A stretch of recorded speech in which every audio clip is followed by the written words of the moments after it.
Hey guys, Will here. A while back, I started a painting. It was a four piece. It was several pieces of corn, the biggest one in the middle, and then two on the side, kind of like in a cross formation or a T. I started working on that, and I did it all with palette knives. And the first time I did palette knives since high school, so it's been 20 years, I completed it and I had it ready. I was going to start putting some finishing touches on it, on just on the sides and things like that. But anyway, I've been working on it, and well, I thought I got to a stopping point, and then as I was looking at it, I noticed that I noticed that texturally it wasn't where I wanted it. I hadn't done palette knives for a very long time, and this was the biggest thing I've ever done with palette knives. And then I was done. I got the colors where I wanted it as a painter.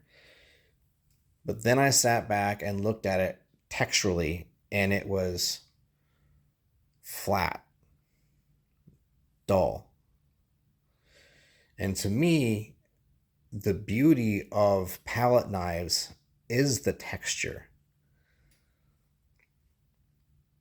So my idea then is, let me show you. So this is one of the panels. One, two, three, four.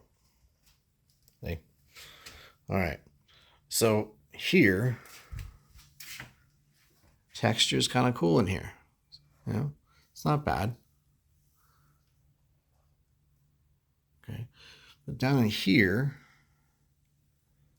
look how dull that is. See that? Okay. So when I'm looking at a painting, I'm looking at the best way to move forward, right? So what I'm looking for is I'm looking for pieces, I'm looking for areas that I can improve on. I'm looking for something where I can branch off of. Not necessarily, no, absolutely no pun intended here when I say branch, but you know what I'm saying? Like, I'm looking for the next opportunity to move forward and wherever that lies. If I get to a point where I'm not happy with, I feel like the lines aren't going the way I want. The color tone isn't the way I want. There's something that's impeding on progressing this next step. Maybe I can't see what the problem is, but it's just not working. When you get to those points, you try looking at it in different directions. Look at it in the mirror. Take a picture of it. Turn upside down.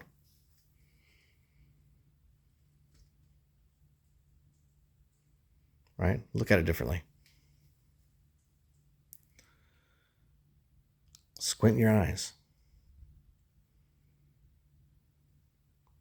Find an area that needs something. Take a piece of charcoal, put a line. Like that line, move it. Right? Okay. I'm not at that point. But I'm at the point here where the painting is telling me this is the next thing I need to do. Right? So as I'm looking at this, now I'm thinking, well, if I want to make it more viscous, more thick, how much more paint can I put on? How thick can I make this? I was a sculpture emphasis in college, not painting. Could I add mounds, build this up so that I have these big swings in the paint, large, big, thick, inches off the canvas, almost come out of it.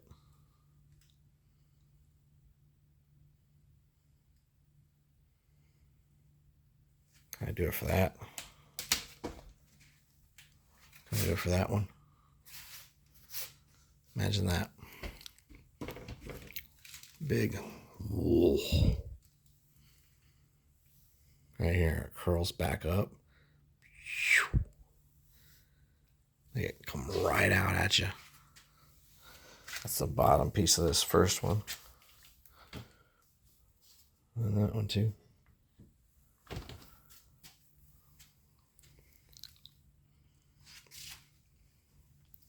So that is where I get my ideas.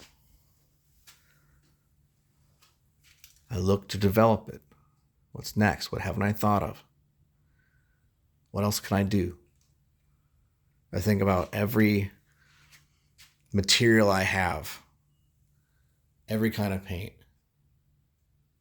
anything to withdraw with. My entire disposal, my entire inventory of art supplies goes through my head. I think about all the books I've read. I think about all the art theory and all the papers I've written and all the art history. Oh, the art history. All that.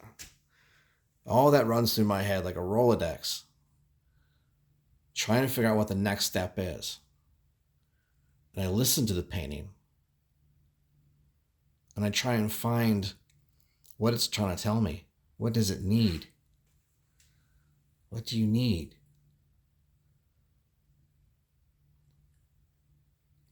And that's the way I go about painting.